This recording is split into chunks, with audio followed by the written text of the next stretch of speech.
welcome to June's parental webinar. It's lovely to see so many of you here today on the Midsummer's Day, the longest day of the year. So welcome. I hope it's sunny with everybody. Thank you so much for joining us today. We're continuing our series of webinars, every one of which is designed to help early years educators and practitioners overcome barriers, improve efficiency, and help each other work together through these often challenging times. Remember, as always, all the questions for the presenters will be asked at the end of the presentations. We have three amazing presenters today. We're very lucky to have Joanna Grace, Paloma Forde, and Sarah Moseley. So three real experts that are going to be talking us through neurodivergence today. So a little bit about our speakers. Joanna Grace is a sensory engagement inclusion specialist. She's a doctoral researcher, a trainer, an author, a TEDx speaker, and she's founder of the Sensory Project. Paloma Forde is a true champion for individuals with special educational needs.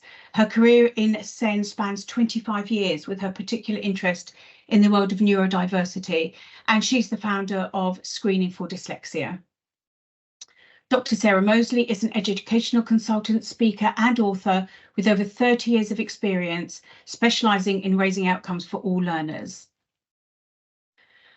All the details of our speakers will be given to you at the end of the webinar and with the post-webinar email that goes out with the recording of the session. So it's fantastic. So let's kick off this morning with Joanna Grace. Over to you, Jo. Hello, everybody. Thanks for having me. It was really interesting when you introduced me. You think, what's she going to say about me? And you said author, and I thought, oh yeah, I should have the books around. Look, I've written some books that are relevant to what I'm talking about today. And my publishers always tell me off because I always forget to show them. So there you go. I did it. They can't tell me off. To give you a little bit of insight into who I am, so that you know who you're listening to today. So, like Gail said, I'm Jo Grace. I run the Sensory Projects. I have a background in inclusion that is probably older than myself because my mum and my grandma worked towards a more inclusive society in their own ways. I have family members with neurodivergent conditions and physical disabilities, and I first worked as a support worker for a brain injured gentleman when I was 13. I've worked the majority of my career as a teacher in a special school, catering for children from the early years all the way up through to sort of college age. And what else? Oh, I have a master's in special education. I'm doing a doctorate. It's all jumbled. I've been a foster carer for children with complex needs. So I come at this from all sorts of different angles. And all of that background about me, there's probably bits of it that I've missed out now. Oh, there's all the stuff about the Sensory Project, so I should tell you. But that background about me isn't what I stand here on the basis of. I don't stand here and say, I've been a special school teacher, therefore I know this, or I've got family members, therefore I know this. What I do professionally is I think of myself as a professional yogurt pot telephone. So I read all the research that I can, and then I filter out which bits I think will be useful to you, and I bring them across. So I'm like the bit of string between research and practice. And obviously I would say to you that you should be engaging with the research. You should read the research that is out there because it ensures that the young people you support get evidence-based practice, and that you're not sold snake oil, and you don't inadvertently do harm just because somebody's got a really good sales technique on the sort of strategy that they pitch. But I have worked as a teacher, I've worked with young people, I've done jobs like yours, and if somebody had said to me when I was doing those jobs, you should read the research, I'd have gone, yes. When? Like, which part of my life do you want? Should I take time away from the children to do this, or should I sacrifice some sleep, or is it my partner that I'm no longer seeing? You're like, you are too. I'm not giving you the excuse, but you lead very, very busy lives. And so it's understandable that you wouldn't want to go trawling through research archives, digging up stuff like this, because a lot of it is like very heavy going. But I lead a really weird life where I spend about 14 hours a week, I reckon, on trains. And I use my time on the trains to read the research. And all of that background stuff that I told you about me is just what I filter it through. So if I read a piece of research that says, like if you've got 2 members of staff and a quiet room and a piece of kit that costs £1,000, you can do, amazing things. I think, right, absolutely no point in telling you about that, because that's not the world you work in. You need to know how you can help when you've got like 3 children dangling off you and noises and the fire alarm's gone off, or somebody's just trodden in dog poo. So I use my experience to filter what I tell you, but I don't stand here on the basis of that experience and think that I know stuff, because I'm a very, very fallible person and I get stuff wrong. And I'm talking to you today about the difference between looking at neurodivergence as a pattern of behaviours and looking at it as a neurotype. Because what I find, and with my work that I do now as the sensory projects, that in my garbled introduction to myself I didn't quite tell you about, I get to work with people across the age range. So the youngest person I work with is a day old, and the oldest person is closing in on 90 now. And I get to see all sorts of different settings, and I get to go to lots of different schools and nurseries and respite care settings and things like this. And it's not a mistake, I wouldn't call it a mistake, but it's just that kind of thing where you set off at slightly the wrong angle. You know, like if 2 trains set off at slightly different angles, you'd end up really, really far apart. It's not like it's a total mistake, because it's about the same as the other thing at the start, but it leads you in a completely different direction. And that difference is considering something like autism as a pattern. And I've even seen it described in like printed material as a pattern of behaviours. So if you are looking at it as a pattern of behaviours, it's probably not your fault. You've probably read it somewhere or been told it on a train that autism is a pattern of behaviours, which you do see a pattern of behaviours with autism, but that's not what autism is. Autism is a neurotype. And they've identified around 100 genes that are associated with being autistic, and they are all old genes. And the significance of that is that, well, you know, they're not mutated genes, they're not duplications or deletions. Not that there is anything wrong with having a condition that is a result of a duplication or deletion. I work with lots of people who have those conditions and they're ACE. It's just that autism isn't one of those things.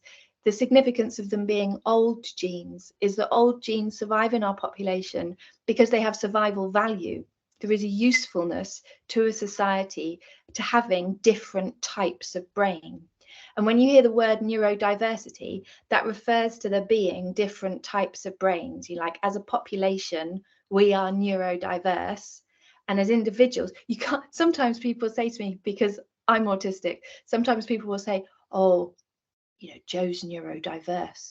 And you're like, am I? Like, how? Because I would have to have more than one brain to be neurodiverse myself. I mean, I hope I've got a really clever friend who's pregnant, and she said to me the other day, you know how clever people can sometimes be shockingly stupid. She said to me, which womb do you think it's growing in, Joe? And you're like, yours?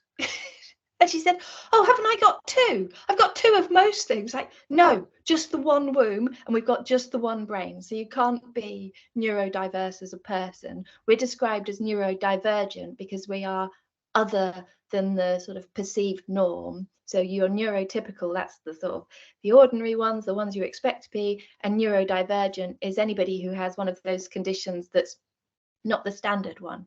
And these conditions, when they're based on old genes, have a value to them. It is a different way of thinking and a different way of perceiving the world. And that is useful. And if you think about the behaviour that you see, autism is an epigenetic condition, which means it's the person in the environment. And so you can think of behaviour as a lovely equation. If you imagine behaviour as the output to a sum, you like this sum is going to go equals behavior. What you have at the start is the person times the environment. The person times the environment equals the behavior. And the behavior that you see in autistic young people and young people with ADHD and all the other conditions that sort of registers as behavior, because obviously we're all behaving now, like we behave all the time, but we only call it behavior when it's a particular sort of behavior. When that young person is producing that behavior, it's because of this equation. It's the person in the environment. And a lot of little autistic people are asked to survive in environments that are so other to where their neurotype would wish to be. And this is where that distinction of understanding it as a neurotype, it is a physiological thing. They can see it in the brain. They scan the brains, and they've got three, now I'm not going to be able to remember all the different names, fMRI, MRI, and the other one. There's three ways they have of scanning the brains. I read neuroscience papers on trains. It took me 8 hours reading one of them, because I'm not a neuroscientist, but I've got a reasonably good scientific background, so I can get there eventually. It just takes me so long. I know it took me like an 8-hour journey to understand one of these things the other day, but I get there. And what they see in the brain when they scan it is this different wiring pattern. And you've heard autism described as a spectrum condition. It's such an accurate description of autism, because there is such a huge variety of that unusual wiring within autistic people. And it's really fascinating, because some people think spectrum is, you know, that you have some people who are really very, very autistic, and then some people, you know, a bit like me, who are not very autistic. And then over here, presumably, you have some people who are neurotypical, but only just, like they're quite autistic neurotypical people. And then all the way down the line here, you would have severely neurotypical people, or profoundly neurotypical, you know, the ones that have to have a boyfriend lined up for when they dump their current boyfriend, or need to have their friends on the phone all the time, like the really overly social people. And it's this sort of linear spectrum that you're looking at. And people who understand the autistic spectrum like that will say things like, oh, we're all a little bit autistic, which we are absolutely not. And although it is said from a really kind position, it's said by people who have some sort of personal insight into one of the odd bits of behavior that an autistic person is producing. And they're saying it to say, don't worry about like your weird behavior. I'm a bit weird too. We're all a little bit autistic. We're all in this weird like mess of humanity together. And it can shock people sometimes when the autistic community are so offended by it. But I can give you an example from a different spectrum situation, because autism is a neurological, it's a type of neurology, and you either have it or you don't. You don't have little bits of it and then like not much of it. You either are autistic or you are not. And once you are autistic, there's a huge spectrum of experience. Obviously, being not autistic, there's a big spectrum of experience too. But the weird thing is, there's a much bigger spectrum of experience in being autistic than there is of being not autistic. When they scan the brains, they can see patterns in the wiring, you know, and obviously everybody is unique. So they scan a non-autistic brain and they can see that it is wired to the pattern that says, this is not an autistic person. And then they scan another non-autistic brain and they can see that it's different, but it's basically the same pattern. It's a bit like the brain's a tartan. Like you scan the brain and you go, that's tartan. And then you scan the next brain and it's a different tartan, but it's still very recognizable as tartan. So you've got, you know, tartan, tartan, tartan. And then they scan an autistic brain and they can see really, really clearly that it is not tartan. But you scan another autistic brain and it doesn't match up with the first. It's like you get one that's spotty, one that's stripes, one that's, you know, all the different things. So the only thing that people can confidently say about the experience of being autistic is that it is other to the experience of not being autistic.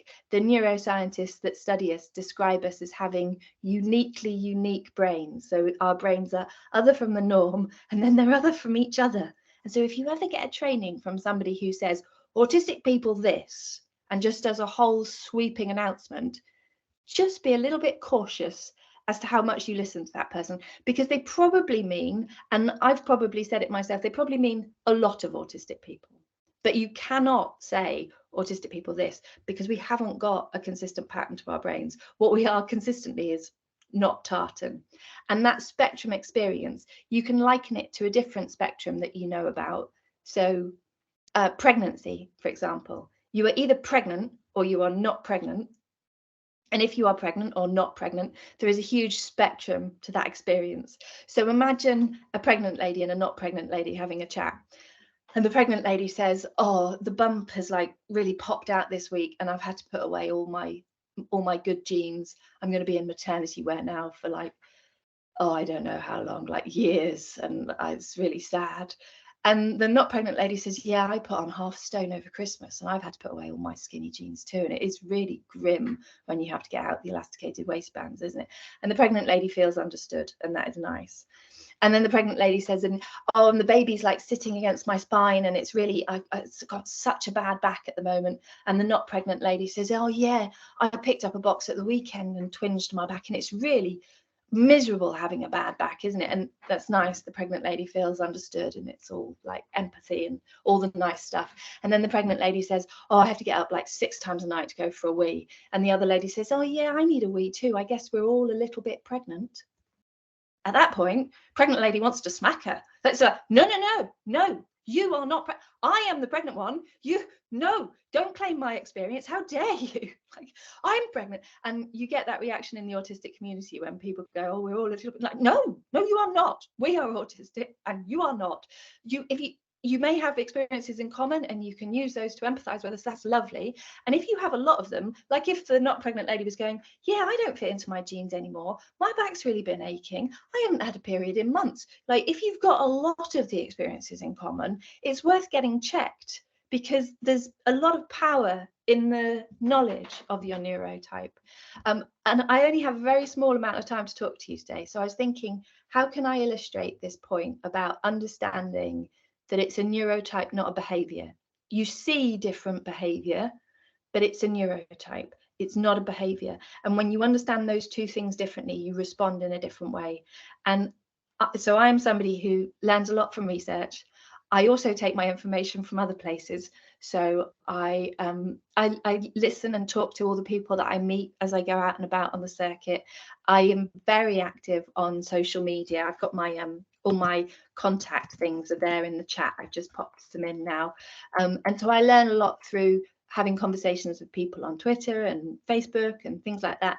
And I quite often join groups. So like on Facebook, you'll get groups that are set up for parents of autistic children.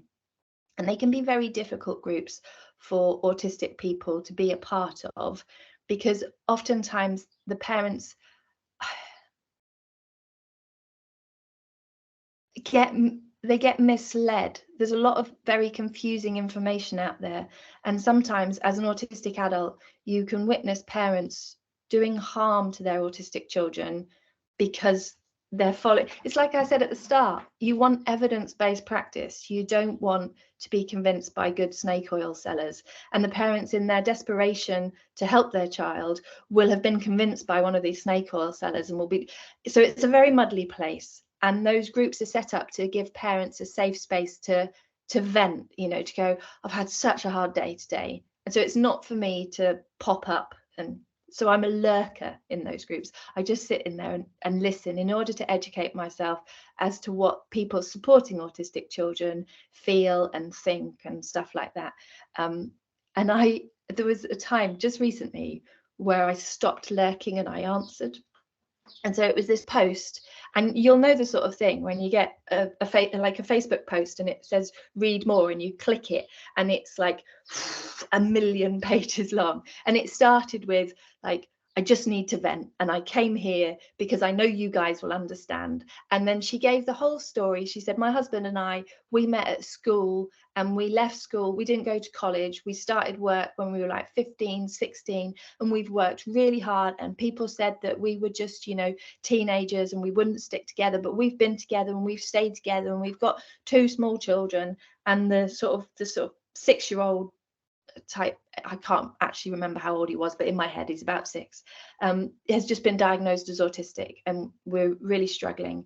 And we have just, after all these years of working and, you know, sticking together, we've just managed to buy our first house.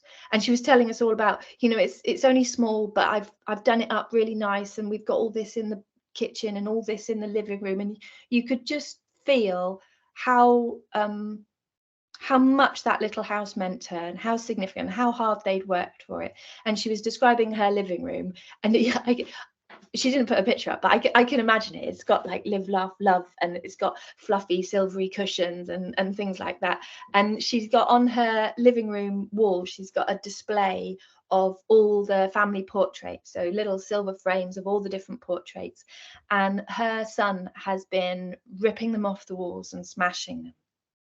And she said, like, I understand he's stressed and I am his mum and I love him to death, but it just feels really hard to take because I have a lot on my plate already, and all I want is to have this, you know, I should be allowed a living room. Like, I should be able to come home at the end of the day and just sit in my living room and for it to be okay. And he'd been doing the same at school too. He'd been ripping down the displays at school, and school had understood that as a behaviour. The behaviour is ripping down the displays. The behaviour is not showing respect for other people's work. And they tried various strategies to fix this behaviour. They put his own work up on the wall to see if he would show more respect if it was his own stuff. And he didn't. He ripped his own stuff down as well.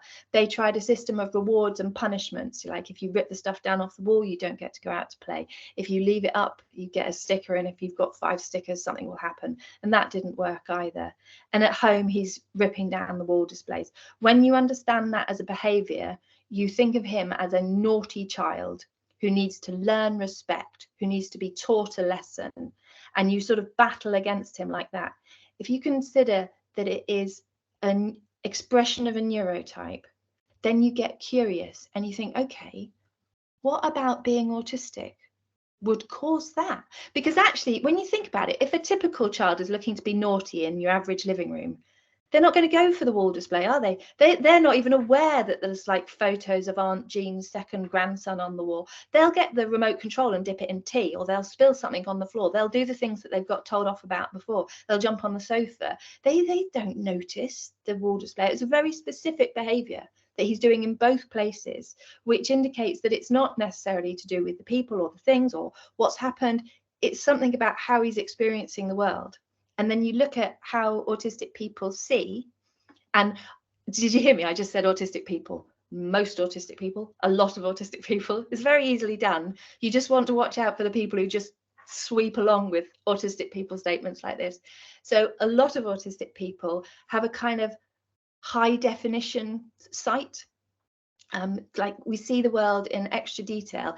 And a really good analogy for this is the old and the new television. So some of you will be old enough to remember the big, like, fat cathode ray TVs where you've got a thing at the back that shot the picture at the screen. And the way those televisions work was they scanned the screen. So like on your image of me now, they would scan across to see if the pixels need to change colour. So they'd look at this one and go, no, that one's just staying the same. And they'd scan all the way across. And then when it gets to the bit where my head's moving, they go, okay, this one needs to change. And as you watch them, because I am old enough to remember them, I had black and white TV that you had to tune in by hand and stand up and get to. You could see that little flicker go across the screen. And so it looks at every pixel on the screen every time. And those TVs drained a huge amount of energy because it has to do all of that looking and all of that processing. The digital televisions take a photo of the room as it is, or the image as it is, and then they just know digitally which bits are moving. So they don't bother looking at that because they're only interested in this bit here. So they're only actually processing this bit. So they use much less energy, a much lower amount of processing. And your vision is 1/3 of your cerebral cortex. So it's a huge amount of your brain's energy, like, usage. And if you have to see everything every time, as a lot of autistic people do, that's much, much more knackering than if you just see the bits that are new and the bits that move. You probably have had an experience of being knackered by seeing, if you've ever been on like one of those holidays where you do a city break and you walk around and look at stuff, or like you go into museums or stuff, and what you say to yourself at the end of those days is, God, we must have walked miles, because you're knackered. But actually, if you look at how far you walk when you're at work and you're running around after little people, your step count's probably the same, if not higher, at work. You're not knackered from the walking, you're knackered from the looking, because having to see all that novel stuff is draining. And when you're knackered, you're more irritable, you're more, you can't do as much stuff. It has a consequence. And autistic people are living in visually cluttered environments that are knackering them out like that all the time. And that little boy wanted exactly what his mummy wanted. He wanted a living room that he could come home to and feel safe in. And he was trying to make it by taking the pictures off the walls and smashing them. And he couldn't, he probably, well, almost certainly he doesn't understand why, like he can't articulate like I can, that this is as a result of the neurotype he has. But when you understand it as a behavior that comes from a neurotype, your response isn't, he needs respect, he needs to learn, he needs discipline. Your response is like a, oh my goodness, I put you somewhere where you felt that stressed. I'm so sorry. How can I help you? And it feels very different.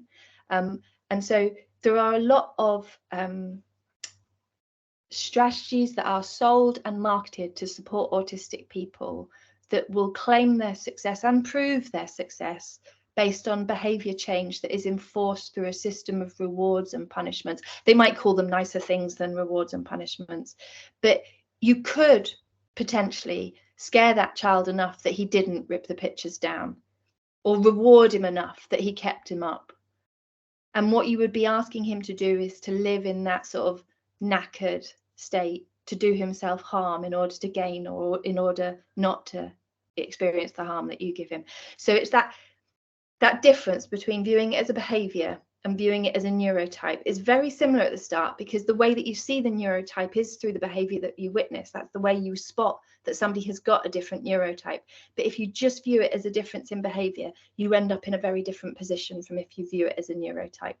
And so I hope I've made you curious about it. I write lots of stuff about this sort of thing, and my photo albums on Facebook often cover things like this. So if you find me online, on LinkedIn, I've got some articles. There's lots of articles that I've written that are free to view. There was one published very recently called Imagine a Cat Born into a World of Dogs that is spot on about what we've been talking about today. So if you wanted something to share with people who didn't attend this webinar, pop across to my LinkedIn profile, and I put my contact details up there. And you're very welcome to come and make friends with me on Facebook or Twitter or things. I'm often on long train journeys reading research, which is very important to read, but it's quite boring to read. And I'm very happy to get messages from people who say, sometimes I get Facebook messages where somebody says, oh, I know you're really busy and I'm sorry to interrupt. And I'm like, no, don't be sorry. I'm so grateful you interrupted, because what you say is far more interesting. And I learn from hearing about other people's experiences and the challenges that you're experiencing in your setting. So thank you very much for listening to me. I shall zip it because Gail's going to introduce the next person. Wow, Jo, thank you. As always, incredible. So many fantastic analogies. And yeah, her books are amazing. My Mummy is Autistic was written by Jo's son, Heath, a couple of years ago now. And it's absolutely brilliant. Not to mention all her other, I think 7 books, Jo, I think we've had published now. We'll put the links. We'll put the links to where you can get Jo's books in the email that we send. But yes, please do reach out to Jo on social media, because I know she loves to meet new people. Thanks, Jo. Oh, thank you. So our next speaker today is Paloma, and Paloma is going to be discussing the importance of early detection of dyslexia in early years, including what to look out for, myth busting, which is going to be really interesting about the screening process, and practical strategies for children showing signs of dyslexia in the early years. So Paloma, if you're okay to share your screen, I've got it up here if you've got any technical problems. Okay. Good morning, everybody. I'm just going to see if I can share my screen. Give me a second. It's doing something. Hold on. I'm going to press the magic button. I just need something. Gail, can you tell me, can you see it? Because suddenly I can't see anything else. Absolutely perfect, Paloma. Hooray. Good morning, everybody. I've got to do, I was just thinking to myself, Gail, you've just said all of that and I've got to do that in 20 minutes. So sorry. I normally do these webinars in an hour, so I'm going to condense it down. I do speak fast, but it is being recorded. And just like Jo, I'm super friendly, and please get in contact. And yes, I'm also busy, but I love to have a chat and ask questions, etc., etc. So my name is Paloma Forde. As you can see, I'm the founder of Screening for Dyslexia and a little job called the Tutoring Revolution. This is from the SEN Code of Practice, and I'm sure you all know about the importance of early identification. I won't read that, but I'm really, really passionate about early identification, basically, on all special needs. I'm going to speak very, very briefly about dyslexia, but I'm going to arm you with some early warning signs and hopefully some strategies which will help. Again, all in 20 minutes. I did celebrate 25 years in education last September, 23 of those in SEN. I feel quite privileged that at the age of 16, I knew I wanted to work with children with additional needs because I was sent on work experience. And within 2 hours, I came running out and said, I want to work with children with additional needs. So I've literally geared my whole career towards that. I feel really lucky because I get to work with, I'm working in a school, I'm running here, after here, running off to university. So I get to work with university students and worked across all the sectors. So quite experienced.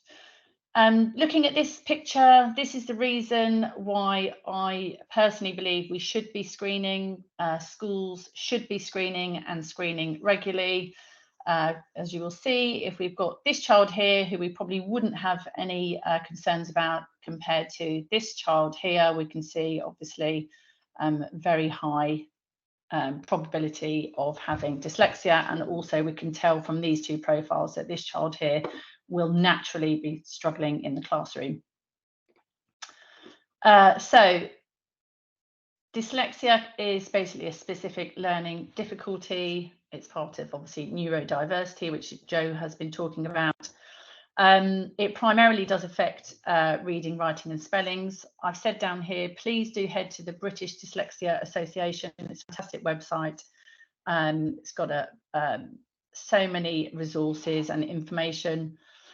We know it's not associated with intelligence, but with the right interventions and adjustments, children and adults with dyslexia can succeed. I always say to parents, it is likely it will take a little bit longer, depending, and that's why I'm all about catching it early. Most diagnoses do happen around 7 or 8, more or less 8 onwards, and that's because we do have to allow for developmental stages, but also a lot of the assessments, the diagnostic assessments, are measuring against other children that are 8 years old.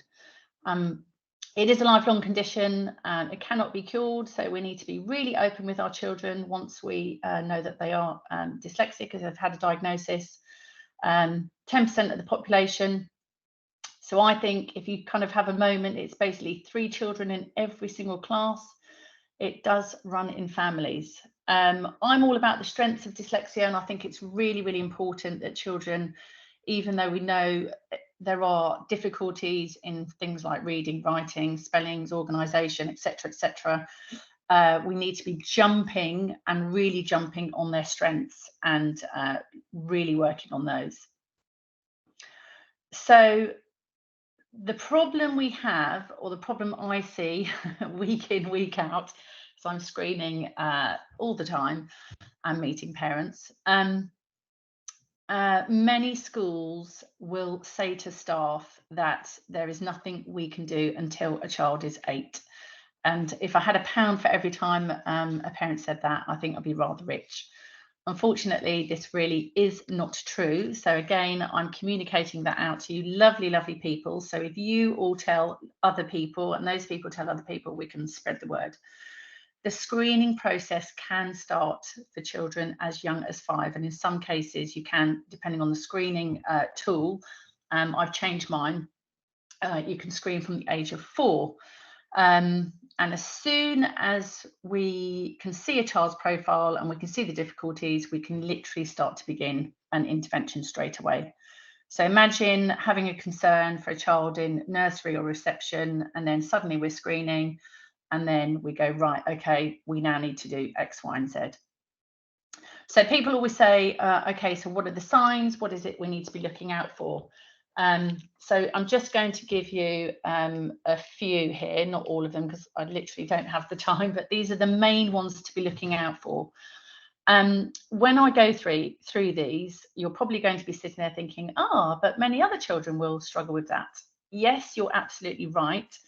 But the thing to look out for is how long is the child struggling with these areas. So for example, nursery rhymes and patterns in rhymes. Lots of children will struggle with those, but eventually they'll be fine with them. It's looking out for little Billy in the class who continually does struggle with those rhymes and patterns, and that's one to keep a really close eye on. Focus and attention. It's a biggie, isn't it? So paying attention and obviously listening to stories and staying focused. And I've said here also can be signs of ADHD. And again, we've got many children that obviously seem quite, can veer off or really lack focus and attention, but it's keeping an eye and working out how often are they zoning in and zoning out.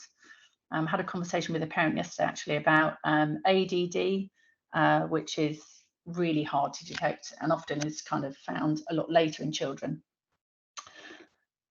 Stories and words. So this is a good one. Really keep a close eye on shared reading experiences. And what they say is children that are showing early signs of dyslexia in the earlier years are often interested. They are interested in stories, but they'll be more interested in the pictures and not the words. So if you're doing a shared reading and you're kind of pointing to keywords, they're probably not interested because they're already looking at it thinking, that looks a bit complicated, I'm just going to focus on the pictures. Whereas if we think of other children quite happy to maybe point to words and spot the word mum and dad, children showing early signs of dyslexia will not be doing that. Our lovely alphabet. I always say to everyone, have a moment. If I really do sit there and think about our alphabet, our 26 letters. So we've got 26 letters, and then we've got all our different sounds that we have to teach children. We've got our lowercase and our uppercase, so it is really quite complex. But children, again, with showing signs of dyslexia in the early years, they'll often find it hard to recite and even sing the alphabet. I'm sure we can all relate to the LMNO. I always say, what's LMNO? Is that a biscuit? So that's something else to really, really look out for. Word muddling, and again, I know that lots and lots of children do this. I'm very aware of that. We've got kids that say things incorrectly, like if I think of the word spaghetti, but our children that we'll be looking out for will continually be muddling up words like flutterby and cucumber. Does that say kabumba? I can't even say that, kabumba. So again, it's a keeping a track and really, really watching out. Following instructions will often be hard, and that stays with a lot of our students because we often talk about, when we're talking about strategies to help support dyslexic students, it's not just giving them photocopies and changing the font, it's often breaking, we call it breaking down information. So for our younger children, they might only be able to literally follow one maybe instruction, maybe two, but anything more than that will be quite difficult. And again, it's finding, it's the consistency of it. Directional language is also something to look out for. Confusion with literally things like up and down and next to me and above. So again, just keeping an eye on that. I am whizzing through, aren't I? And research will also say, like all of us, I'm sure we all have good days and bad days. But they say that for no apparent reason. So what we know about our lovely children with dyslexia, we know that their brains are working overtime.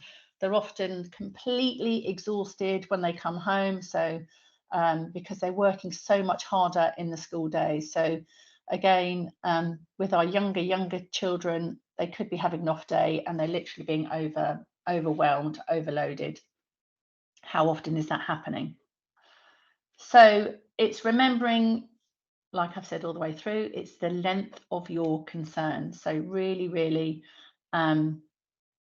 thinking about the child. And I've said here, it's really, really important, and I've said it my whole career, don't waste any time. You must always voice your observations. always jump on a niggle. I think there's a percentage somewhere, it's about 44% of parents will sit on a niggle for over a year. They won't voice anything. And I think often in education as well, I think, and this is not a criticism to educators, I think naturally we'll spot some things and then we'll think, oh, we'll just give it a few weeks, or we'll just give it a month, or we'll just give it another half term. Well, I would say the absolute opposite. You need to be having those conversations. And it might be that when you voice it to a parent, they'll almost be relieved as well, because they might be saying, actually, we've been thinking that, so we weren't sure whether to say anything. So I've said here, always be available for conversations and find out, does dyslexia run in the family? If it's in the immediate family, the percentage rises to 50-50. And make an informal conversation first. I always, if I've ever had, I worked in, like I said, I've worked in across all the sectors, and one of my first jobs was actually working in early years setting, in a nursery setting. And even now, as good practice, if I'm arranging a parent meeting, I'll often say, you know, thanks for coming in. You know, we want to talk about little Billy, always called Billy on my webinars. How's it all going at home? So I tend to get the information first from the parent, sit there, take my notes, and then I would kind of voice what I've been seeing. And then, you know, are we seeing the same things? Often it's very, very different to home and at school. It's important to take notes. I know you're probably all doing observations. I think a lot of you do it digitally. One of my favourite ones is the post-it observation notes. So I feel it's stress-free for educators. So you can literally do tally charts. So it might be you're worried about this child's attention and focus. So every time you feel a child is unfocused, for example, during carpet time or storytelling, you literally just do a little tally on a post-it note. That's a really quite powerful way of observing. But again, I've said here, you need to build up a picture of the child's strengths and, very important, the weaknesses as well as the strengths. So what can you do to help? All the experts, and I do this myself, will agree that if you are teaching early phonics, letters and letter sounds, visually, you should be using putting the alphabet in an arc. I've always suggested using wooden letters. I find them better, and then I will colour the vowels in a different colour because the vowels obviously are super powerful. And there's lots and lots of games you can play with the alphabet, for example, switching letters around, taking letters away, putting letters in a bag, closing your eyes, pulling one out, having a feel for it. Again, it's all that kinesthetic approach. But definitely, if you're in an earlier setting and you're teaching early literacy and alphabet, please do use the ARC method. It's just magical. Rhyme and rhythm games, I've said here, and I say on all my webinars, key to supporting our students and even the early years, it's overlearning is key. And I will voice that to parents as well. I'd rather say early on so that everybody understands that your child is going to need to go over things more and more often. So I've said overindulge in rhymes and rhythms. So really, really go to town on it, you know, clapping hands and all sorts. So again, the multisensory approach to learning was founded by, it's called an Orton-Gillingham approach, which was founded in America. It's been, again, if you look at any research, it's been proven that it's the best way to support not just dyslexic students, many children with additional needs. And I've said here, the world is literally your oyster.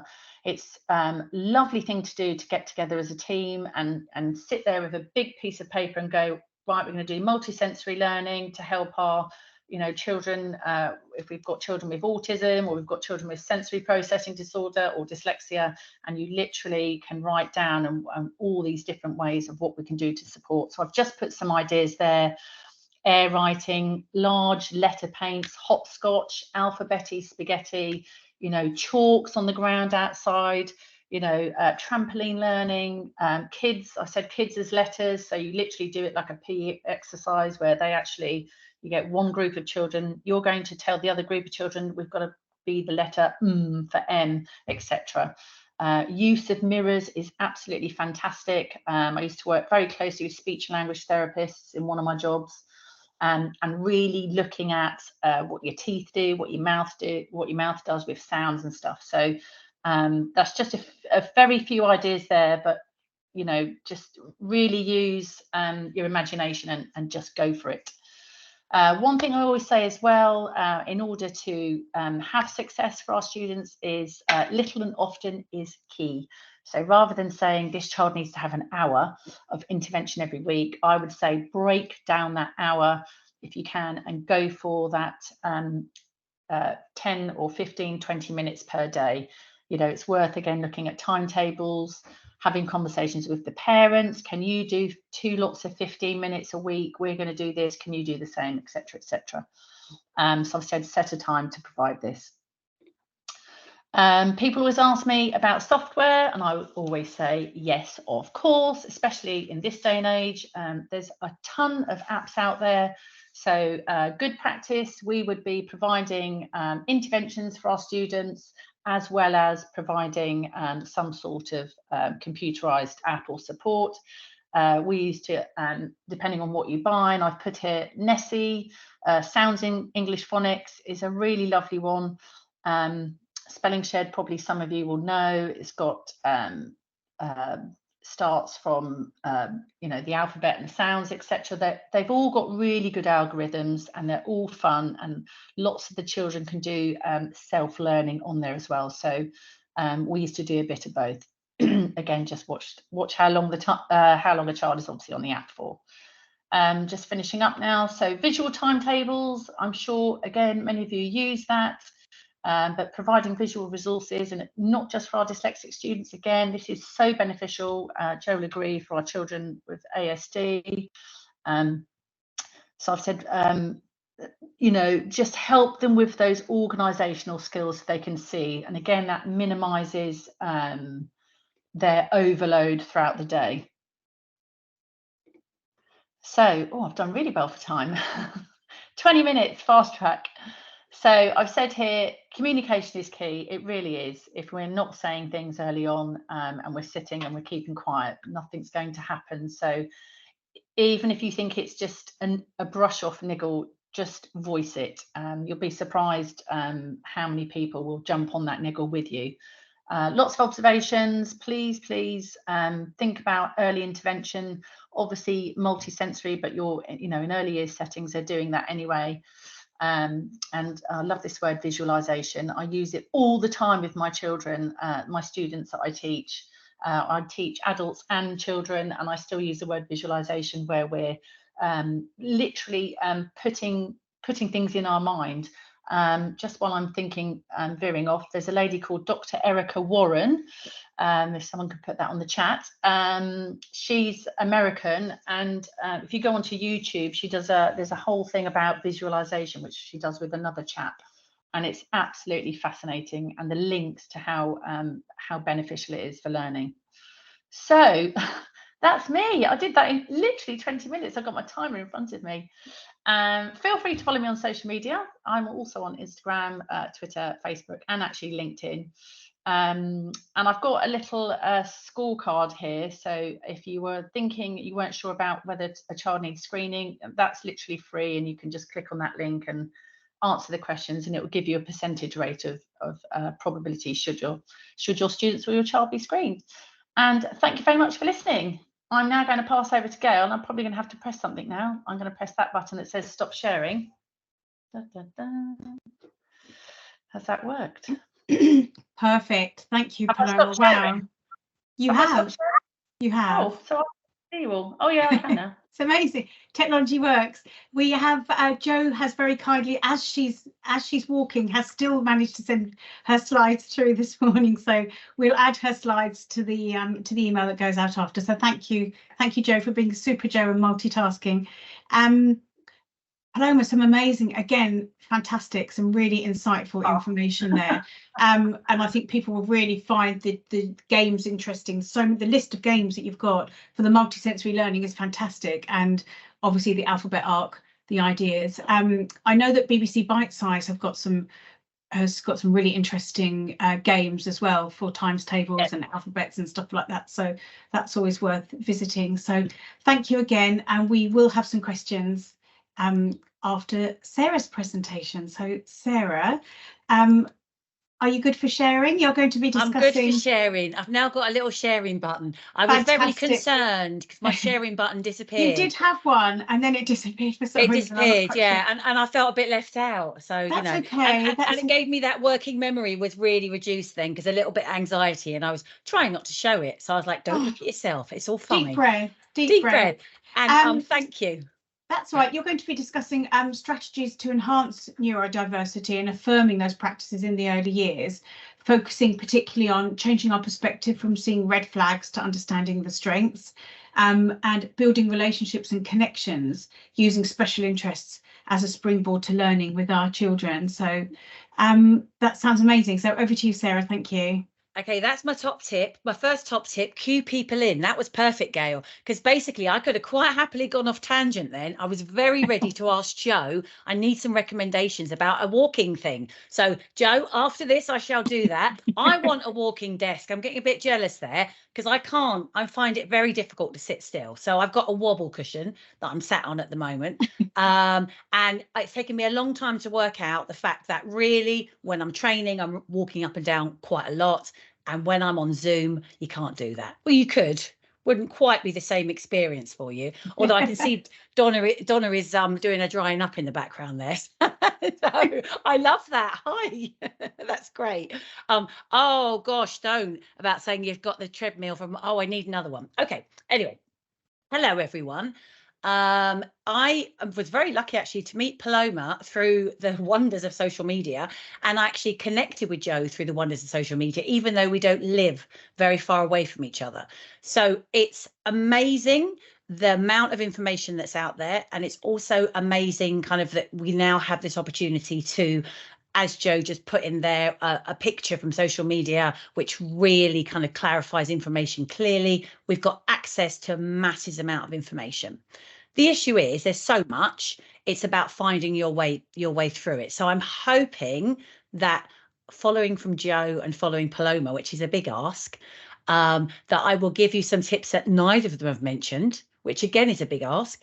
But really what I want to try and do is just kind of bring it all together, clarify it in a way that will help you moving forward, because the most important thing is that we kind of have either those top tips, but also that understanding about this importance of seeing what we're thinking about as kind of, something that we have the strength to support. And I think that's the key. It's actually about how we look at things. And that is really important. If we can manage to kind of change our perception, then actually we're going to do a real, much better job with things. So, okay, sharing. This is the wonderful bit. Okay, so I'm going to share my slide. And just quickly, I'll come back to some information. I'll pop it in the chat as well. I've noticed looking at other slides that mine has got quite a lot of information on it. So my first top tip is not to make things too cluttered. But this is a bit about me. I have been working in education for a very long time, and I'm now working as Jo and as Paloma, doing sort of independent support, working across so many different organisations. It's a pleasure to get to have some really interesting conversations with people. I'm a researcher as well, so I kind of have really spent a lot of time reading papers, the same as Jo, which can be quite dull. And what I hope to do is give that link to professionals, to families, about what that kind of research says and actually how we can use that in a really supportive way. My new book is out, and you can read a chapter of it on Amazon. And I've also got a webinar coming up focused on really thinking about how can we support our learners, which is what kind of that I've been working on across all the organisations I work with. How can we actually support our learners to get the best? And at the moment, the biggest thing that we need to all be considering and thinking about is how we're going to support them to make that best transition into their next class, their next setting, or obviously newly into your setting. What can we do and what can we plan and prepare in advance? And again, it's about us. So following on from Jo and Paloma, really, one of the things that I think both had in common was talking about, it's not about not having diagnosis as part of a picture, but it's actually having diagnosis as part of a wider picture. So I think what we need to be considering is actually, it's about considering the difference in how our learners are. We may have somebody who, you know, has been diagnosed as being dyslexic, but actually one approach isn't going to be as effective for them, and they may have more needs in one area, but more strengths in another area. And so the important part is to find out what are those strengths, because that's the bit that we can use to support the needs, or to support the areas that they find more difficult or make situations more challenging for them. So I know that Cornwall, the local authority that I'm within, are looking at this kind of diversity profile. So not that diagnosis isn't going to be something that happens, it's that diagnosis is part of this wider picture of this profile. And this profile, kind of like the image that Jo just shared there from social media, is sort of, you know, if that's where all the dots are, you know, that's where the need is, or that's where the strength is, I'm going to focus there, I'm going to support there, but I'm going to use those strengths. One of the big things that when I'm working with mainstream, when I'm working with kind of, and you know, early years, we're that foundation. If we can get that right, if we can get this kind of real high quality practice, then if we can really think about how we're making sure that everybody has access, everybody is included, that we're considering best practice for all our learners, then actually we're hopefully going to be in a situation where we'll need less specialist support. There'll be less focus on things learners can't do and more on all of the strengths. So one of the things, and I know that this is something that local authorities are looking at, this kind of diversity profile, and then just so what we're looking at there is using observations to consider where are the strengths, where's the areas that our learners need that biggest amount of support. And so for everything that we're doing, and we know within early years, this is kind of the part that's so, you know, fundamental. It's the importance of relationships, the importance of connection. And if you have seen any of Gina Davies' YouTube, and I've really, maybe Gail, that might be useful. There's some lovely YouTube videos. Gina Davies looking at attention autism. There's one for London Bridge for Learning, where she's talking about that importance of that irresistible invitation to learn. And we've got to make what we're doing, you know, appeal and look more interesting than what that learner wants to do, is doing, or actually then look at their strengths, look at their special interests, look at their needs, and ensure that the learning is kind of supporting all of that. So it's about making sure that from the start, we're thinking about that connection, making time for connection. And in early years, I think that's something that we do really well. And actually looking at practice as we move up the school, I've been talking to professionals within Key Stage 2 and looking at actually what are we doing that we need to do differently. Well, it's about making time for that connection.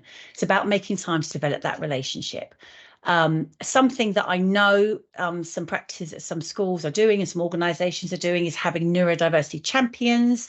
That's not to say that they're kind of, you know, that they just have more information, they know more, and they're kind of trying to promote best practice, or they're trying to promote some really good ideas that are working.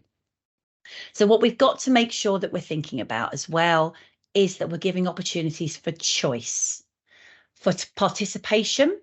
If we're not allowing our learners to participate in a variety of different situations, a variety of different learning contexts, we're not going to know where the strengths are. We're not going to also know where the needs are. If we just make and we think about, as Jo was, you know, the red flag and thinking, oh, we know that this isn't going to be something, or that this is going to be, they can't do this, then we're going to actually maybe reduce some of their opportunities. And rather than that, it's important that we find out, if we make adaptations to things, has that made a difference to them? We can observe, we can find out from the learners, we can gain, you know, information from the home environment. But what we want to do is make sure that we're aware of how our learners feel. about the things that we're doing, and also how they feel about certain situations. So all of those kind of, and again, I'm very active on social media, and I share lots of different links around different ways of gaining this kind of, I know Joe's PhD is looking at consent and looking actually at, you know, that participation and how we're really sure that our learners want to participate in these things. And I think that's really key as well. So it's about making sure that connection is there, that we've got that opportunity for those relationships to be formed. And using strengths as a kind of a springboard as well, making sure we're thinking about that.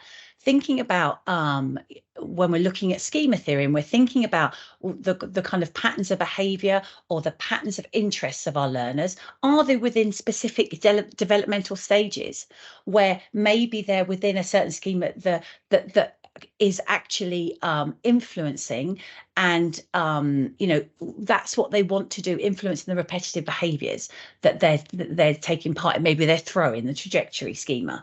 And so actually looking at that, how can we use, and if we're thinking of our early reading and our early learning, actually let's have them throwing things, let's make sure that there's opportunities rather than cutting that back, but actually using that as a way into learning. So if any of you have kind of heard, this is something that I've been looking lots into. Looks quite a complicated document, but it's a fabulously useful document. It's the Universal Design for Learning Guidelines, and it's from CAST organisation, and the link will be within the things that we have after this webinar.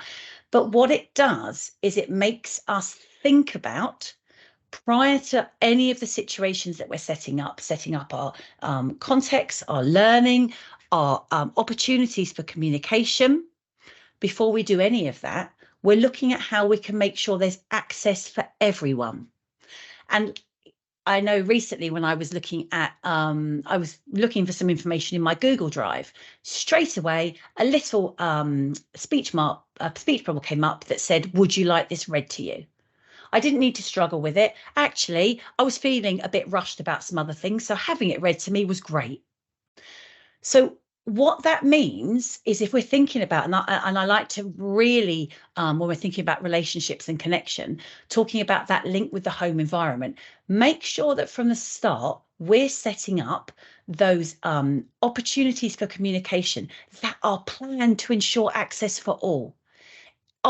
Is there an easy way? Anything that's digitally presented, you can use Immersive Reader.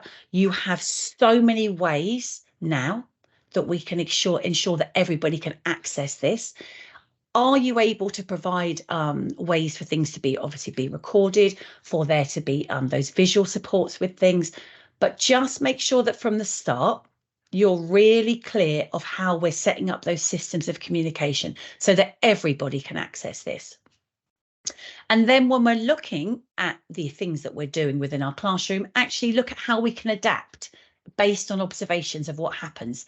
Is our communication, is it actually not very effective? Are we not getting much engagement? Find out how that engagement can be increased. So it's about making sure that from the start, we're planning all of these things. And the thing that I like about this is it talks about that initial kind of point of engagement. I love that. Recruiting interest. How can we make sure, again, that irresistible invitation to learn? What can we do within our sessions, within our lessons, within our early years setting, first of all, that makes our learners want to be there? And when they get there, that there is that kind of opportunity for them to have that connection with maybe a key person, a key activity, that people know that person or that child well enough for them to be able to support them. So looking at that, then you've got to kind of like sustain that effort and persistence, but also kind of provide opportunities for self-regulation. And that's about us as well. And I think that's something that we've been, that Paloma and Joe were really kind of clear about when we were talking. It's that lens and the way we're perceiving things. If we're looking at things as a behaviour rather than a difference, we might go down this tunnel. So it's about stepping back when we start to think about, because it's very easy to slip into that kind of perception of things as behaviour, because it's reinforced all around us. So what we need to consider is, okay, let me just step back from this and just use, and again, thinking about all that other information I know, and how can I view this a bit differently, thinking about it as a difference, thinking about it as something which actually, if I approach it with a different way, if I treat it differently, is going to get a different outcome. And that's really, really important. So again, you've looked at the engagement, but you've also thinking about the representation, which I'll talk a little bit about later. But that's, you know, how am I doing, you know, the what of learning? How's it being presented? Are there lots of multisensory ways in? Is there lots of kind of different approaches that I can use? And am I adapting and reviewing it based on how interested and how engaged my learners are? And then, of course, it's about, how do I know what in terms of what's happened? How do I know about the learning, and what kind of what support can I put in place for learners to be able to demonstrate that things have made a difference? Again, that opportunity for choice. I'm working with schools at the moment where they're looking at, and following on from Paloma, looking at using different coloured paper for some learners when they're sort of initially with the writing and mark making, and actually looking at whether that makes a difference. And Paloma gave some fabulous advice. I was asking her opinion, and she said, actually look at, you know, let the learner use something for a week, and after a week's time, look at, did it make a difference for them? Make sure you get their opinion. Make sure you look at what they're doing and how it's had an impact. So really making sure that we're thinking about that culture, that environment. Learners have got to feel safe. Learning is a very unsafe place to be. When we're doing something that's challenging, we're doing something that's a bit difficult, it makes us kind of have to, and especially if we find learning different, if we find it something which is not, we can see other people kind of being quite successful with some of these situations, being quite keen to engage, being quite happy to take part in these group activities. And for us, it feels unsafe. So we've got to make those, put those structures in place, create those routines. I love that kind of idea of that, you know, that really clear welcome. If you've ever read When the Adults Change, fabulous book. And one of the things that Paul says, which I love, is think about your own experiences of walking into lots of different, and we can think of that about early year settings. Think about different nursery settings. What's the first thing that happens when you walk in? Do we all have the same welcome? Do we all have the same kind of start to a day? No, we don't. It's very different. And that can be really difficult for our children and young people, and especially that move from nursery to the move to you. Find out what it's like when they first walk in. What do they see? What do they hear? What's that kind of, how is that connection made? So I love that kind of idea of either a clear activity or space or person, because what you're doing then is from the very start, it's just you value the importance of that person feeling safe when they walk into that space. And then, of course, when they're in it, make sure that it's as organised as it can be, and it's as predictable as it can be. And I know I've been to see Jo talk a few times, and I know that Jo has certain things that she does to kind of make sure when she goes to talk that she feels okay. I have to now get a picture of the space I'm going to be presenting in. I didn't even think of that until I heard Jo saying something, and I was like, what a good idea. Actually, that made me feel better. I would just see a photo. I'm just like, I know it sounds weird, but can you just send me a photo, even if it's empty, of the kind of, if it's a hall, a room, because our perception of where a presenting space is can be very different to the next person. Because actually, in your context, I've worked at the school for 20 years. Everyone presents in this massive hall with tiered chairs, with a massive space up there, with all these windows around it so everyone can see you. With the computer right over the other side, so actually you have to bring your own clicker. But all of these little things that make a difference to how I am able to process the information and perform in that situation. So making sure you've got that clarity and that consistency is key. if you respond to a certain child or young person in one way, make it clear that that's really beneficial to them and that maybe we could all do that. You know, have a kind of set of consistent sort of expectations about the way we greet our learners, about the way when they've done, you know, that each day we're going to make sure that we find these positive things that we're going to say about them before, so they can build up this picture of themselves as someone that's successful. So having that consistency of response sounds very like, oh yes, yeah. But actually, if you have it written down somewhere, then what it does, it gives that clarity. And of course, use that technology as well. Just aware of the space of the time there, Gail, sorry. My sort of final bit really is just thinking about making sure that we can make mistakes together. Laugh at things that maybe don't quite work out very well, but share that practice. We've talked lots about social media, those little videos, those little infographics, the little reels, all of those things are great ways to record stuff that's gone well. Start making little videos, quick bits of quick photos that you put into a reel that's like, this is what happens when you first come into our setting. This is what happens when you know, when we move or we change between activities. That it's really crystal clear for everybody, because when we're thinking about differences, actually these things will make a difference to us all, and that's the bit that's important. And you know, that clarity, everybody can learn. It's about looking at what the barriers might be. We just all learn differently, and actually we will learn at different rates, at different paces. We'll end up in different places, but we'll all learn something.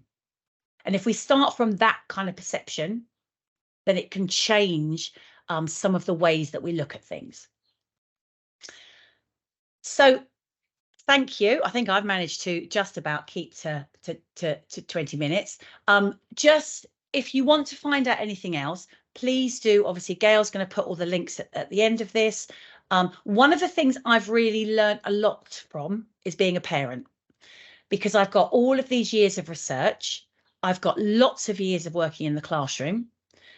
And then once you're a parent as well, plus all of this wonderful experience of working with so many different professionals.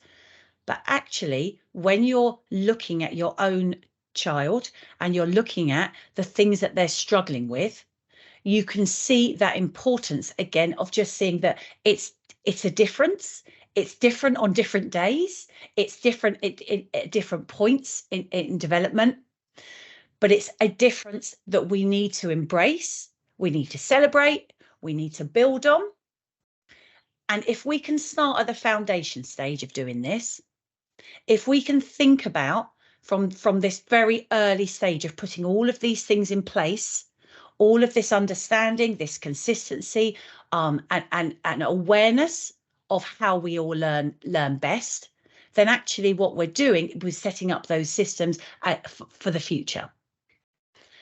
So thank you, everyone. Hopefully that's given you a bit of time there at the end, Gail, to answer questions. I'll stop sharing. Thank you, Sarah. Wow, again, just 3 incredible presentations. Thank you so much. And I love the idea of your analogy, or not an analogy, your story really of Joe's experience as well, of going in, wanting to know where you're presenting. It's that causes so much anxiety to know the space, and to actually just ask a simple question and to be able to relate that to the children. This is what happens in transitions. This is what happens when you enter the school. I think that's a really, really fantastic takeaway for everybody today. So thank you so much. And Gail, sorry, I think what we know, we're aware of that with the kind of like, oh, we'll make a picture book, or we'll do this, but actually find out what they want, what works for them. You know, give them different ways that transition can be, you know, that they can have understanding of that experience. Or which do you like? Which do you know, which is useful for you? And I think that's the key as well, because as we said, we're not all going to be the same. We are going to be different, but we are also going to be really beneficial. Yeah. Thank you. Thank you. Thanks so much. We do have a few questions. Some have been sent privately. So I know, Paloma, you have to go and do some teaching shortly. So I'm going to ask some questions. We have quite a few. Thank you so much as well for the different graphics and the links. Sarah, I'll put a link also to the Paul Dick's book as well, because that's really useful. And you mentioned that in the how-to guide that you wrote for Parenta this month, which we'll also put a link to. So, and we've got Erica Warren and Cat Born in the World of Dogs. So we'll do those. Thank you. So a message, a question here. Let's start at the top. Is there any correlation between dyslexia and other diagnoses? I know that Joe mentioned that about the tartan. I wondered if one of you wanted to just elaborate on that a little bit more. I can do it if Paloma doesn't want to. The neurodivergent conditions all overlap in lots and lots of different ways. And the little graphic that I put into the chat earlier is a really good illustration of that. But you're looking at the difference in the wiring causing differences to your frontal lobe, and that's where all your organization and processing goes on. So the part of dyslexia that struggles with organizing the letters is related to the part of autism that struggles with organizing the sequence of events, like getting stuck in one event and not being able to transition to the other. So there's masses of overlap, and the way our diagnostic systems work means that there is a threshold. And the graphic that I showed shows like balls in a bucket, and you've got like a column of red balls and a column of yellow balls. And if your column of red balls reaches the top, you get diagnosed as autistic. If your column of yellow balls reaches the top, you get diagnosed as ADHD. But you can very easily have a child who's got loads of balls in that bucket, but doesn't reach the top in any of them. So they can have a lot of aspects of that, but not get a diagnosis. So yes, huge overlap. Can I just go into that as well? Sorry, Paloma. I just that also having worked in special schools for so many years, it's only now that when we're talking about reading, that learners who obviously often end up within special education and particularly specialist provision have sort of either diagnosis, severe learning difficulties, profound and multiple, or a global delay. There is, I'd never come across any child that or young person with dyslexia on any of their things. And now that there's a focus on reading, some of the professionals are saying, oh, actually, I think this learner might have dyslexia. But as Joe said, their other ball of severe learning difficulties kind of had one more than the dyslexia. And actually what now is being asked is, will these things be beneficial? And I'm like, yes, they will. So that's that problem of diagnosis of one thing out kind of weighing another. It's more that profile of actually those aspects will support. Go for it, Paloma. Sorry. No, I was going to say exactly the same, just literally the same, singing from the same song sheet. Dyslexia tends to, my experience, I'll get lots of parents that will come to me that their child has already got a diagnosis of whatever, and they're now suspecting it's that they're dyslexic, and there seems to be a big battle in order to get them assessed. So my advice would be, you don't necessarily need an assessment to start an intervention. So if we feel that a child is struggling with literacy skills, jump straight on the multisensory, get on these programs, and you will start to hopefully see progress. Oh, I'm like Joe's book. Yeah, you said earlier about, if there's a niggle, jump on it, that leads me into the next question. Paloma, you mentioned that there are some screening tools available to detect or to raise awareness or raise alarm bells, if you like, for children younger than 8. So that would help you in your early diagnosis. Is there any that you can recommend that we can put on the thread? So I used to use Lucid Rapid, but that used to be in good old-fashioned CD format, which they then stopped.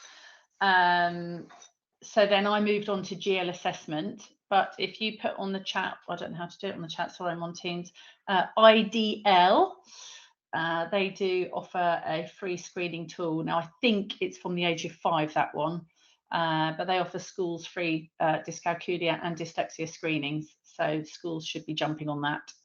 And there's one within Nessie as well. There's a there's a Nessie one. I think it's £10 the Nessie one.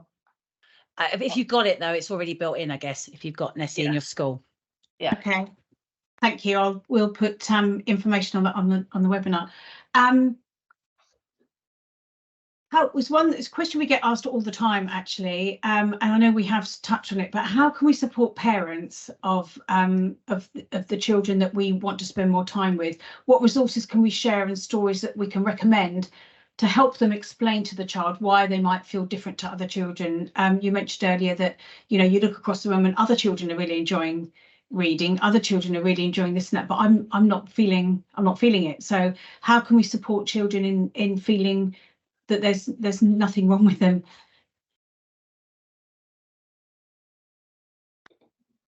Shall I start that one? I'm kind of holding back waiting for someone. So is it to support parents? Yes. Yes. So I would say one thing I've seen some schools do is they build up a community. So the Senko would set up training for children with additional needs. So often, for example, the parent at the school gate who I've met many parents, they feel quite isolated, that their child's got additional needs, and they're often parents won't even speak to them for whatever reason. So it's been quite nice to build up a community within the educational setting.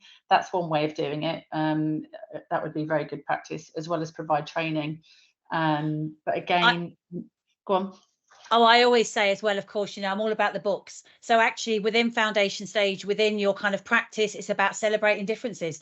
And it's about kind of, you know, when something happens as a character in a story, making sure your books have got that kind of very different characters, very different kinds of, and there it's everywhere in terms of how different, you know, not to kind of, but how different we all are, but also, you know, how some differences are seen like this. I've got a lovely one, actually, Paloma. I was thinking of the book that, the lady you had that shared. I will find it. Or start looking now. But yeah, just having that environment where it's celebrated and openly kind of discussed as these are just differences. So we're not thinking red flags.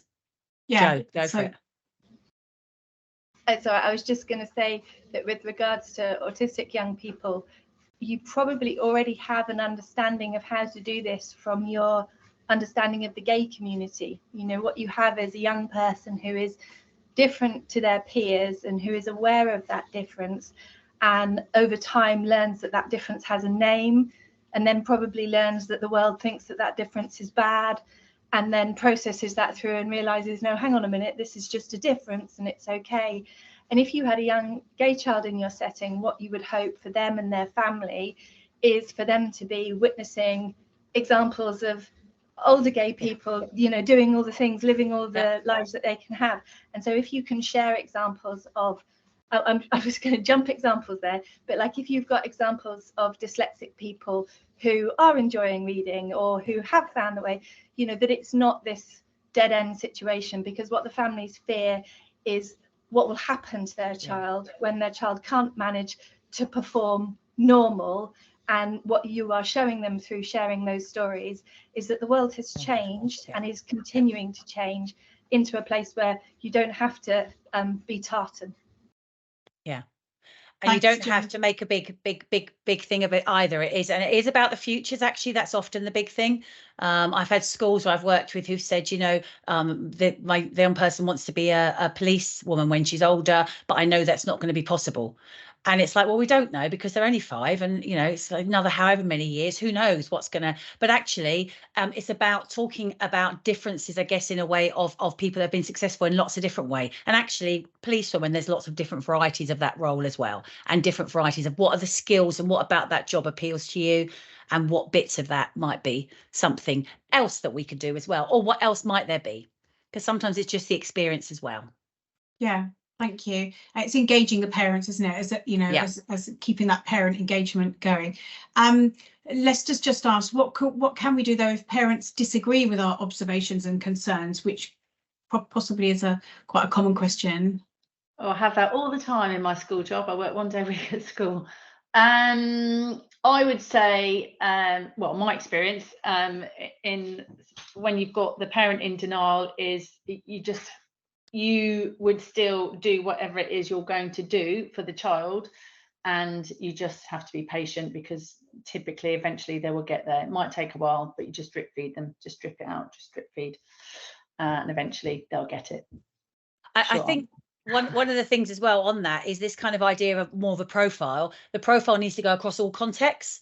So what you're doing then, if you can present something that's a bit more visual as well, of kind of like, well, this is how they present at home. This is how things are seen at home. This is how they're seen. Well, let's have a look. Are there any other contexts that we can get observations from, and how they appear, and maybe just to kind of build up that bigger picture. And I think then it's, as Paloma said, that kind of drip sort of like, well, these are some of the things at school that are a kind of an area that maybe we need to provide, different support, or that we're aware of, that they struggle with or they find difficult, and we don't want that to make a difficult situation. Thank you. Sorry, Paloma, did you want to? Yeah, I was just going to say, often my experience, the reason they're in denial is because they're just scared, and often, and it is that they just don't want to face the truth, and it can be quite a scary journey for some of them, especially in the early years. So I've experienced loads of that. So again, it's drip feeding, but they just often need loads and loads of support. So it's doing it in a really positive, nice way. Thanks, and I think Paloma. Joe's story as well about the parent, it's about understanding that, we're all different, and our experiences and how things are at home, and having that understanding of how, our own feelings about what's happening, and our own feelings of how we're dealing with what's happening as well, and just basically having those open conversations. I think that open communication where you're without that judgment, without it being a red flag that means we're going to have to do this, but actually it's more about, there is these differences that we've noticed that they find are more challenging, and actually for them, we don't want it to be an unsafe space. We want it to be a safe space. So what would you feel? What works at home? And it's about that kind of joint, I guess, conversations and support. Thank you. We've got time for 2 more questions. We know that obviously the sector is going through a staff retention crisis at the moment. So and many settings have limited staff. So with our limited staff, how can we give the attention that these children need without compromising other children's development in the setting?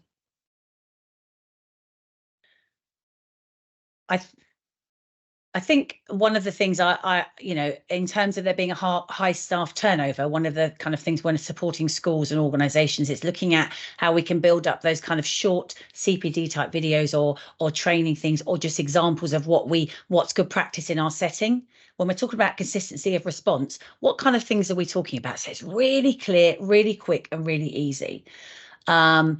There's lots of support that can be achieved through the use of different kinds of technology, but also actually making sure our settings are set up in a way that is providing support, and that consistency, predictability, routines that doesn't necessarily, there are days when you've got less adults and actually things can still run with less adults, because the way that we've got that kind of setting and that structure makes it possible. I think but it is a challenge. I'm not, sitting here saying it's not. Thank you. Anything to add, Joe or Paloma, on that? A lot of the strategies that make it easier for the children who face barriers to their learning also make it easier for everyone else as well. So things like decluttering your visual environment. The children who are not autistic might not struggle and be as drained by it, but they still have to look at it and process it. And having like a sort of a muted space can give extra processing capacity to everyone. The clear signalling of changes around transition, the non-autistic children might be able to cope with that just fine, but they do use a bit of their energy up understanding it. And if it's just a bit like for yourself, like you can remember your shopping list when you go to the supermarket, but if you write it down and you don't have to spend your time remembering it, you've got more capacity to spot where the tomatoes are. All of these strategies, the making things sensory, I'll do my sensory stories plug, that supports access for people who can't access through language, but it just makes it more fun and more engaging for everybody else. So it's not necessarily an either or, it's finding a way that is to combine. Yeah, absolutely. One final question from Katie, and I can point her in the right direction for all of you for this, but are there any suggested ADHD resources, articles, blogs, etc. that the speakers can recommend for staff and children? So obviously your own resources will be available. I would really recommend a Zencast. Fintan O'Regan has just done a recent podcast for Zencast, and it's on it's Venn diagrams and something else it's called, but that's his ADHD stuff. So if you just look for Fintan O'Regan, it's really useful. I mean, obviously we've got lots of stuff, but actually he's a really interesting speaker, and again it's about looking at things differently, looking at them with a different kind of view. Could you repeat that name, Sarah? Sorry. Yeah, I can yeah, I can find one if that makes it easier, Gail, if you want. Thank you. Okay. I would say head to the Invisible Gift, which is a brand new platform, which is basically Andrew Kitley, who does the Invisible Gift podcast. He's got dyslexia, severe dyslexia and ADHD. His vision is to create a massive community. So anyone and everyone with any type of neurodiversity, whatever they have, that they can go on there, parents, educators, there'll be resources on their conversation, and that's called the Invisible Gift. So that's in that. Oh, sorry, I thought I sent that. Yeah. Thank you. We've got that, Sarah. Thank you so much. Joe's just sent that. So all of these links will add to the email afterwards. But wow, thank you all so much. Thank you everybody for attending. It's been a fantastic session. Sarah, Paloma and Joe, many thanks for imparting such invaluable information. Absolutely fantastic. We've got lots and lots of resources to send in the email afterwards. And our next webinar is on July the 11th, and it's covering equality, diversity and inclusion. So that one's not to be missed as well. So thank you again, everybody, and see you next month. Bye. Thank you. Thanks, guys. Bye. Bye.